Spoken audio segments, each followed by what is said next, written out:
Baik, Assalamualaikum warahmatullahi wabarakatuh. Perkenalkan semuanya, Bapak, Ibu, teman-teman sekalian. Di sini kami dari kelompok 9 izin mempresentasikan tugas kami yaitu redesign aplikasi MyTLU, yaitu mengapa kita mengambil MyTLU dikarenakan di dalam kelas kami telah menetapkan tugas untuk meredesign MyTLU, aplikasi MyTLU-nya yang dipunyai Telkom University sendiri. Lalu next di kelompok kami ada 3 orang, yaitu ada Viego Noval Salsabil, kedua ada Jordan Azani, dan ketiga ada Esther Tiara Putri. Dan next, langsung saja mungkin dari latar belakang kami, dari tugas kami telah buat, yaitu kami menggabungkan era digital saat ini dengan mahasiswa semakin mengandalkan aplikasi untuk memperoleh informasi terkini seputar kegiatan perkuliahan dan administrasi akademis mereka. Yaitu MyTLU adalah sebuah aplikasi yang telah diperkenalkan untuk menyediakan akses yang lebih mudah dan efisien terhadap informasi-informasi krusial bagi mahasiswa di lingkungan kampus Telkom University. Melalui evaluasi dan redesign, diharapkan aplikasi yang telah kami redesign ini dapat ditingkatkan untuk memberikan pengalaman yang lebih baik kepada pengguna, memudahkan akses informasi, dan memberikan tampilan yang lebih modern. Dengan demikian, MyTLU akan menjadi alat yang lebih efektif dalam mendukung kegiatan akademis mahasiswa Telkom University sendiri. Lalu slide selanjutnya akan dijelaskan oleh rekan saya. Next.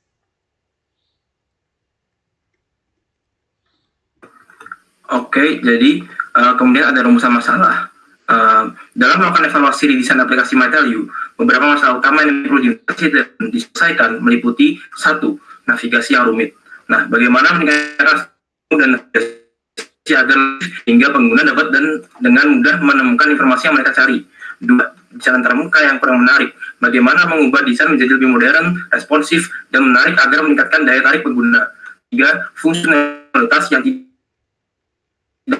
bagaimana mengalami masalah seperti pengambilan absensi, pembaruan nilai, dan penting agar berjalan dengan lancar dan efektif. Kemudian keempat,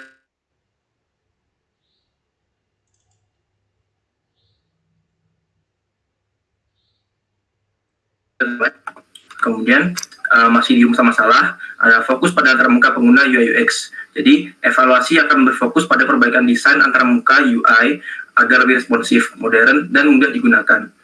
Nah, kemudian ada fitur-fitur utama. Evaluasi akan memprioritaskan perbaikan pada fitur-fitur ini seperti navigasi, pengambilan absensi, pembaruan nilai, dan pengumuman. Kemudian teknologi yang digunakan. Jadi redesign akan dilakukan dengan mempertimbangkan teknologi yang sudah digunakan dalam aplikasi MyTelly saat ini. Next ada target user. Jadi satu, mahasiswa yang ingin melihat nilai mereka. Kemudian dua, mahasiswa yang memeriksa jadwal kuliah dan absensi. Dan tiga, mahasiswa yang ingin mendapatkan informasi terbaru seputar kegiatan akademis dan pengumuman penting dari fakultas. Oke. Kemudian dalam metode pengumpulan data. Jadi, dalam melakukan evaluasi redesign aplikasi MyTelU, metode pengumpulan data yang digunakan adalah kombinasi antara survei dan wawancara. Metode ini akan membantu dalam mendapatkan pandangan yang komprehensif dari pengguna aplikasi terkait pengalaman mereka dan harapan terhadap perbaikan aplikasi. Nah, berikutnya akan dilanjutkan oleh rekan saya. Baik, di sini saya akan menjelaskan tentang karakteristik pengguna dan persona pengguna. Oke, next. Nah, di sini bisa dilihat ada empat jenis yang dibagi. Ada pengetahuan dan pengalaman user, pekerjaan, tugas, kebutuhan, karakteristik psikologi, sama karakter fisikalnya. Di sini ada kemampuan pada pengetahuan dan pengalaman user terdapat kemampuan mengoperasikan komputer. Di sini itu kita mendapatkan hasilnya user itu berkemampuan menengah hingga tinggi. Terus ada pengalaman user yang dimana pengalaman itu cukup baik, dia bisa menggunakan sistemnya. Terus ada pengalaman aplikasi dimana pengalaman dia berpengalaman dan sering mengekspor berbagai jenis aplikasi. Terus pengalaman fungsional yang baik karena dia juga sebagian besar user yang kita wawancara itu bergantung pada komputer. Terus pengguna sistem lain itu user kerap kali mengekspor berbagai aplikasi dengan jenis lain untuk mendapatkan informasi yang sama. Lalu pendidikannya itu kebanyakan SMA, SMK, ada juga yang kejuruan, ada D3, D4, dan S1. Lalu bahasa yang digunakan, bahasa Indonesia dan Inggris. Lalu pada pekerjaan atau tugas atau kebutuhan, jenis penggunaan sistemnya itu bukan kewajiban, kemudian frekuensi penggunaannya itu hanya digunakan pada saat dibutuhkan, tingkat kepentingan, kebutuhan atau tugasnya itu sedang, interaksi sosialnya diperlukan untuk mereview sebuah barang, pelatihan dasarnya itu nggak dibutuhkan, kategori pekerjaan itu programmer atau gamer, lalu gaya hidupnya itu untuk hobi, sosial media, dan mencari berita. Lalu di karakteristik psikologi, itu sikapnya netral, motivasinya itu tertarik terhadap aplikasi, kesabarannya itu rendah, ekspektasinya itu cukup tinggi, mengharapkan aplikasinya berjalan dengan baik. Tingkat stresnya itu cukup tinggi, dan gaya kognitifnya itu intuitif. Dan di karakter fisikal itu umurnya dari 18 sampai 50 tahun, jenis kelaminnya itu nggak ditentuin, sama kemampuan tangan juga nggak ditentuin. Next. Nah, di sini ada mental model. Terdapat jadwal kuliah, notifikasi, perpustakaan, presensi, nilai, sama kalender. Nih, jadi di jadwal kuliah itu kan mahasiswa tuh sering banget ngecek jadwal kuliahnya per hari, bahkan per minggu. Kita bakal memperbaiki dengan cara fitur cek jadwal kuliahnya itu dibuat per hari dan per minggunya. Jadi dibedain, terus disatukan, terus beserta notifikasinya. Lalu di sini ada notifikasi, mahasiswa itu kan kesulitan buat mengakses berita terkini dari kampus karena dari aplikasinya sendiri itu nggak terorganisir. Nah, jadi kita bakal ngebuat notifikasi push-nya untuk pengumuman dan peringatan supaya bisa ngebantu siswanya. Terus kalendernya, misalnya tanggal libur sama mahasiswa tuh biasanya ngecek tanggal libur, ujian kampus, tanggal dan segala macam. Nah, dari kalender ntar kita paling cuma memperbaiki masukkan agenda kampus setiap hari dan jadwal harian pada kalender. Terus di perpustakaan, mahasiswa itu membutuhkan akses sumber belajar sama secara digital. Nanti kita bakal fitur aplikasinya itu menghubungkan langsung ke website website perpustakaan Telkom. Terus nilai, mahasiswa itu kan sering mengakses nilai di website kampus, tapi sering banget ngedown websitenya, jadi nggak fleksibel untuk mahasiswa bisa ngeliat kapan aja. Nah, nanti fitur cek nilai mahasiswa itu supaya memudahkan mahasiswa mengakses nilai, kita perbaiki juga. Terus presensi, mahasiswa sering menggunakan fitur presensi tapi belum merupakan fitur utama. Jadi fitur presensi itu kalau dibuka di MyTelU bukan menu utamanya. Nah, jadi kita mau ngebuat supaya jadi menu utama biar mahasiswa lebih mudah. Next. Mode pengumpulan datanya dalam melakukan evaluasi redesign aplikasi MyTelU, kita menggunakan metode survei offline dan wawancara offline. Berikut adalah pendekatan yang dapat digunakan. Survei offline dapat dilakukan dengan menggunakan kertas dan formulir yang dibagikan kepada mahasiswa Telkom University di lokasi kampus atau ruang perkuliahan. Desain survei akan mencakup pertanyaan terstruktur yang menanyakan tentang pengalaman pengguna dengan aplikasi MyTelU, kesulitan yang dihadapi, serta harapan mereka terhadap perbaikan aplikasi. Tim peneliti akan membagikan dan mengumpulkan formulir survei secara langsung kepada responden di lokasi yang strategis di kampus. Lalu wawancara offline akan dilakukan setiap tatap muka dengan sejumlah mahasiswa Telkom yang menjadi pengguna aktif aplikasi MyTelU. Tim peneliti akan membuat jadwal wawancara dengan responden yang bersedia untuk berpartisipasi. Wawancara akan dilakukan dengan menggunakan paduan pertanyaan yang telah disiapkan sebelumnya. Fokus pada pengalaman pengguna, masalah yang dihadapi, dan saran perbaikan. Wawancara akan direkam atau dicatat untuk mendapatkan detail yang akurat dari setiap interaksi. Lalu analisis data dari survei offline akan diinput dan dianalisis secara manual. Data dari wawancara akan dianalisis dengan untuk mengidentifikasi pola-pola umum, tema-tema utama, dan rekomendasi perbaikan. Analisis data akan menggunakan pendekatan kualitatif untuk mendapatkan pemahaman mendalam tentang masalah yang dihadapi pengguna dan prioritas perbaikan yang harus dilakukan. Next. Nah, step 2 ada analisis task dan modul konseptual. Oke, di sini kita mau menganalisis task fitur presensi mahasiswa. Pertama kan kita membuka aplikasi MyTelU. Kemudian kita masukkan login masukkan username serta password itu jika belum login ya, belum masuk sebelumnya. Terus tekan fitur presensi pada beranda, kemudian scan barcode presensi, cek jadwal, dan reward presensi. Baru nanti dari scan itu kan ada berapa menu. Nanti dari yang scan barcode itu ya kita bisa ngarahkan kamera ke barcode-nya. Terus yang cek jadwal dan reward presensi itu kita nanti masuk ke tekan tombol untuk melihat jadwal presensi, gulir ke kanan dan tekan hari untuk melihat jadwal matkul pada hari itu. Lalu tekan salah satu matkul. Tekan salah satu matkul. Ini guys sabar. Tekan salah satu matkul pada hari itu untuk memunculkan detail pertemuan. Next.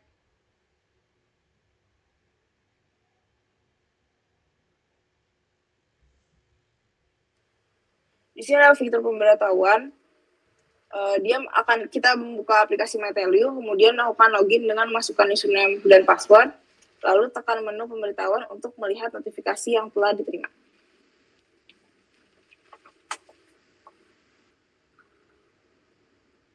Nah, di sini ada fitur mahasiswa. Saya belum menginikan ininya. Jadi di fitur mahasiswa itu kita sama juga membuka aplikasi Metelium, terus login. Bila belum pernah, tekan fitur nama mahasiswa pada halaman beranda, terus tekan tahun dan semester untuk melihat mata kuliah dan indeks nilainya, dan terakhir tekan panah bawah pada bagian kanan mata kuliah untuk melihat nilai desimal mata kuliah tersebut. Next.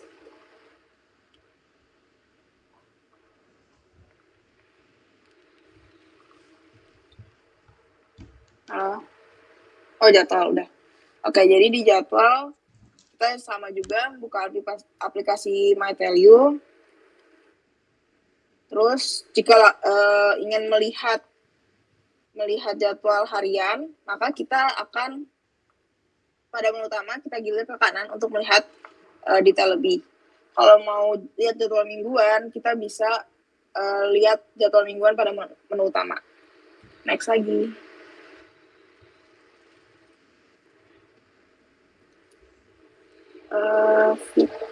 Oke.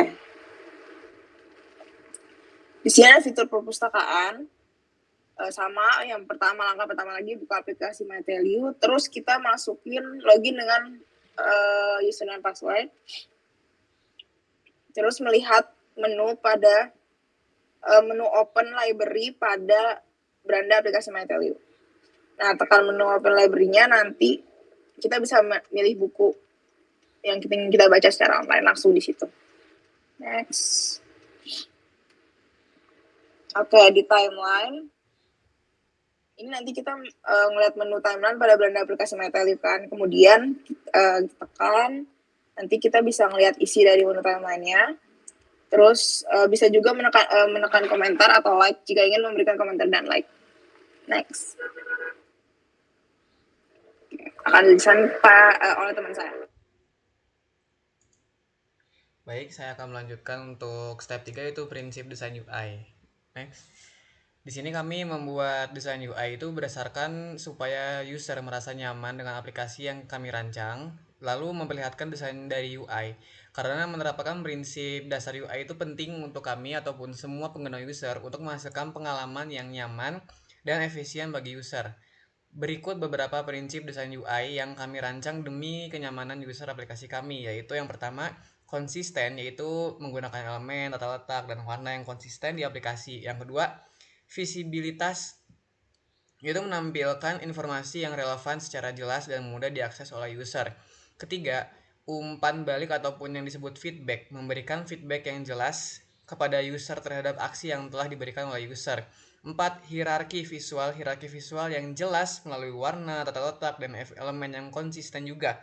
Lalu yang kelima, estetika sederhana, yaitu desain tidak terbebani oleh elemen yang terlalu banyak atau warna yang terlalu mencolok. 6. Kontrol yang familiar, Itu maksudnya menggunakan kontrol antarmuka yang familiar bagi user dan mengikuti pada desain standar industri. Yang ketujuh, mencegah kesalahan, yaitu merancang antarmuka untuk menghindari kesalahan user sebanyak mungkin. Kedelapan, fleksibilitas dan efisiensi, menyediakan pintasan dan fleksibilitas bagi para pengguna tingkat lanjut untuk bekerja lebih cepat dan efisien dengan aplikasi. Kesembilan, desain responsif, memastikan antarmuka dapat berfungsi dengan baik di semua perangkat dan ukuran layar dapat menyesuaikan tata letak dan elemen secara responsif. Lalu yang terakhir 10, aksesibilitas. Membuat antarmuka yang dapat diakses oleh user dengan semua kemampuan, termasuk pengguna dengan kebutuhan aksesibilitas seperti gangguan penglihatan atau mobilitas terbatas. Next. Lalu step keempat yaitu menu sistem dan skema navigasi. Next. Nah, di sini kami membuat desain standar yang standar kami redesign itu seperti ini. Desain yang digunakan didominasi dengan warna merah, yaitu melambangkan Telkom University, dipadukan dengan warna putih, yaitu bisa memberikan aksen ataupun kesan visual yang nyaman, netral, dan memudahkan pengguna untuk melihat pilihan apa saja yang ada di dalam aplikasi. Sementara itu, warna yang lain seperti abu-abu, hitam, biru untuk sebagai pelengkap warna di dalam aplikasi MyTel-nya sendiri. Tata letak juga dibuatkan lebih menarik tetapi simple agar semakin mudah dan nyaman saat pengguna memakainya. Nah, di sini kami sesuai di judulnya desain standar yaitu color palette. Ada yang menggunakan warna merah, abu-abu, putih, hitam, dan biru beserta kode warnanya. Next. Nah, skema navigasinya, untuk membuat skema navigasi redesign aplikasi MyTel.u, berikut adalah contoh skema navigasi yang dapat Anda pertimbangkan. Skema ini mencakup struktur menu dan tata letak yang lebih intuitif untuk memudahkan pengguna dalam menavigasi aplikasi. Nah, ini langsung next aja. Nah, ini dia yang justifikasi perubahan UI-nya yang tadi sudah saya buka dari awal. Di sini yang pertama itu ada beranda. Beranda akan menjadi halaman utama aplikasi MyTel yang kami redesign, yaitu isinya ada jadwal kuliah, pengumuman, dan tautan cepat ke fitur-fitur lain juga. Itu ada di beranda. Lalu yang kedua ada jadwal kuliah. Nah, menu ini akan memuat informasi jadwal kuliah lengkap dengan waktu, lokasi kelas ataupun mata kuliah yang ada pada hari-hari tertentu. Lalu yang ketiga adalah nilai, yaitu lebih lengkapnya nilai mahasiswa ya. Bagian ini akan menyediakan akses langsung ke daftar nilai mahasiswa untuk setiap mata kuliah yang diambilnya. Keempat adalah absensi. Fitur ini melakukan mahasiswa untuk melakukan absensi di setiap mata kuliahnya. Lalu yang kelima adalah login page. Login page ini tampilan yang akan muncul di halaman pertama sebelum user itu melakukan login ataupun masuk ke dalam aplikasi MyTel.u. Yang keenam itu adalah berita. Berita ini bagian yang akan menyajikan berita terbaru seputar kampus, kegiatan mahasiswa atau input informasi penting di kampus Telkom University. Lalu yang ketujuh adalah profile. Nah, profile ini adalah bagian pengguna akan dapat mengakses dan mengolah profil mereka di sini, termasuk informasi pribadi, riwayat kuliah, dan pengaturan akun. Next. Nah, ini lalu akan dijelaskan oleh rekan saya. Oke, saya akan menjelaskan tentang tipe Windows-nya. Next. Di sini tipe Windows yang kita gunakan itu ada primary Windows. Dia berisi halaman login sama menu utama. Terus secondary modules. Dia itu jadwal kuliah, isinya jadwal kuliah, pemberitahuan nilai mahasiswa, statistik IPK, profil, sama berita. Sama secondary modal, itu ada detail nilai mahasiswa sama dialog box, isinya presensi. Next. Lalu perangkat interaksi. Next lagi. Nah, input device, kita touchscreen. Touchscreen itu berfungsi untuk mengirimkan input ke perangkat. Manfaat utama touchscreen adalah memungkinkan pengguna untuk berinteraksi secara langsung dengan apa yang ditampilkan pada layar, alih-alih menggunakan mouse atau touchpad untuk mengendalikan.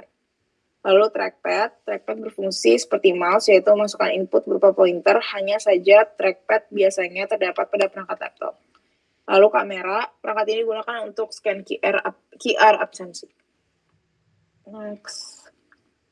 Lalu untuk output device-nya, ada screen, dia menampilkan beberapa macam data yang dimasukkan atau diinput oleh para pengguna. Data yang ditampilkan pada screen merupakan olahan data yang berada di perangkat penyimpanan kemudian diproses oleh prosesor. Lalu color, warna yang digunakan dalam tugas kami terdiri dari berbagai macam warna.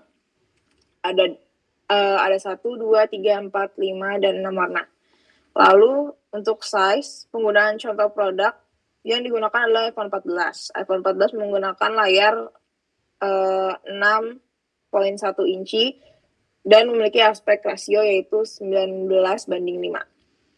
Ukuran pixel yang dimiliki iPhone 14 adalah 828 x 1792. Ukuran dari logo icon yang terdapat pada kotak jadwal kuliah adalah di kisaran 49 x 59. Next. Selanjutnya akan dijelaskan oleh teman saya. Baik, terima kasih. Saya akan menjelaskan step 7, justifikasi screen-based control. Jadi, pertama ada login page. Jadi, sesuai dari ikonnya, ada button login. Button login ini tipenya operable button yang indikatornya dalam muka halaman utama. Kemudian ada UI username. Ini tipenya text entry single occurrence. Jadi, untuk menginput username. Kemudian ada icon password ini. Text entry single occurrence juga melakukan input password. Kemudian ada icon or face ID, ini operable button. Jadi jika kita tidak login melakukan username atau password, kita ada alternatif yaitu menggunakan face ID. Nah, kemudian ada icon ini buat untuk visibilitas. Jadi ini adalah operable button. Dia menunjukkan atau menyembunyikan input password. Nah, next ada beranda. Jadi di beranda ini akhirnya ada mahasiswa, dia operable button juga, fungsinya untuk membuka halaman akun. Kemudian ada fitur aplikasi, operable button juga, dia membuka halaman yang ingin tuju. Jadi ada banyak, ada ingin buka jadwal kuliah, ingin buka kalender mahasiswa, nilai mahasiswa, presensi, perpustakaan, dan segala macamnya. Nah, kemudian ada icon bar di bawah ini, dia pilihannya ada beranda, timeline, dan pemberitahuan. Dia operable button, dia akan membuka halaman yang ingin tuju juga. Jadi ada beranda, kemudian ada timeline, dan ada pemberitahuan. Nah, kemudian ada pengumuman informasi, dia text entry read only atau display, hanya menampilkan informasi pengumuman terkini. Nah, kemudian juga ada ini informasi untuk jadwal kuliah hari ini, dia text entry read only or display juga, menampilkan informasi jadwal kuliah pengguna hari ini. Next ada profile. Nah, jadi pertama ada icon foto ini, profile picture, dia text entry read only or display, jadi tidak bisa diedit, menampilkan profile picture pengguna saja. Kemudian ada informasi dari pengguna, dia text entry read only or display juga. Kemudian ada tombol back, dia operable button untuk kembali ke home screen. Kemudian tombol QR code pengguna, dia operable button juga, membuka QR code pengguna. Kemudian ada button ubah status pengguna, dia juga operable button, gunanya untuk membuka halaman untuk mengubah status pengguna. Kemudian ada biometric login, dia juga operable button, fungsinya untuk membuka halaman untuk melakukan biometric login. Kemudian ada career profiling, operable button juga, dan membuka halaman career profiling. Dan terakhir ada tombol keluar, operable button juga, melakukan logout atau keluar dari akun pengguna. Next ada presensi. Nah, di icon pertama itu ada pilihan hari, Senin, Selasa, Rabu, dan seterusnya. Dia operable button, memilih dan mengganti hari dan jadwal yang ditampilkan. Next, kemudian ada tampilan ini, matkul-matkul yang ada. Dia operable button, jadi ketika kita menekan dia akan membuka presensi dari mata kuliah atau jadwal yang dipilih. Nah, kemudian ada tombol back, seperti biasanya dia hanya kembali ke home screen. Next ada scan QR. Nah, pertama ada tombol scan QR, dia operable button untuk membuka kamera untuk scan QR. Kemudian ada tombol galeri, dia operable button untuk membuka galeri. Jadi alternatif jika scan QR-nya itu diberikan oleh dosen seperti bentuk foto, maka kita bisa membuka galeri untuk membuka QR yang sudah ada di galeri pengguna. Kemudian next ada tombol lihat jadwal presensi, dia operable button, membuka halaman jadwal dan presensi. Dan terakhir ada tombol back lagi, kembali ke halaman pertama. Kemudian ada nilai mahasiswa. Yang pertama ada icon informasi nilai mahasiswa dari pengguna, dia text entry read only or display. Kemudian ada statistik IPK, dia juga text entry read only or display, penampilan statistik IPK pengguna. Nah, kemudian ada juga ini operable button, dia tombol-tombol untuk membuka rincian detail nilai dari semester yang dipilih. Terus terakhir ada tombol back, kembali ke home screen. Next, kita ke step 8, penulisan teks dan pesan. Nah, jadi justifikasi penulisan teks pesan. Readability, font yang digunakan aplikasi MyTelU adalah Inter, salah satu font terumum. Font ini memudahkan user membaca teks dalam aplikasi. Selain itu, aplikasi kami memperhatikan faktor keterbacaan berikut. Jadi pertama adalah teks familiar. Dalam aplikasi kami memilih kata-kata yang mudah dikenal user. Hal ini dilakukan untuk memastikan pesan yang disampaikan mudah dipahami oleh user.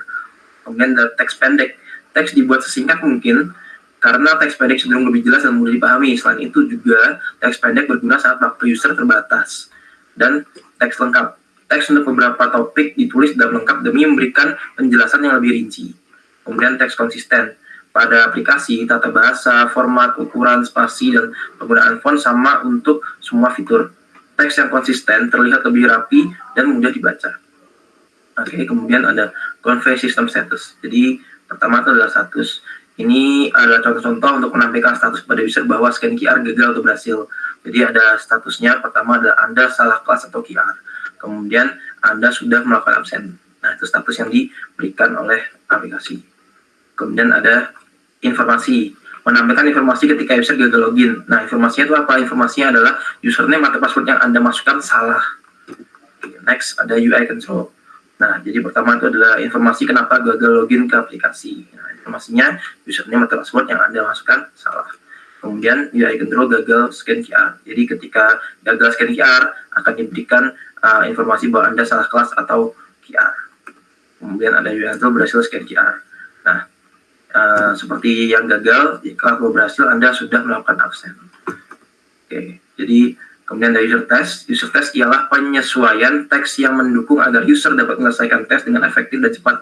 Adapun definisi lainnya ialah pemilihan teks untuk mendukung user dalam penyelesaian teksnya secara efektif dan intuitif.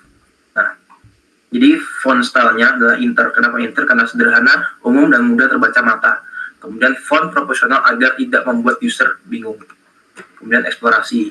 Jadi alternatif teks yang dapat mempermudah kerja user test. Pertama, mengubah kata-kata yang kurang familiar agar mudah dimengerti user. Nah, kemudian menambahkan metode verifikasi menggunakan Face ID. Next, kita ke step 9, yaitu feedback, guidance, and assistance. Oke, pertama ada operation time. Durasi dan feedback operasi yang dilakukan dalam aplikasi. Jadi ada satu tap button, ketika ada button kita tap, durasi operasinya adalah kurang dari setengah detik. Jenis feedbacknya adalah loading.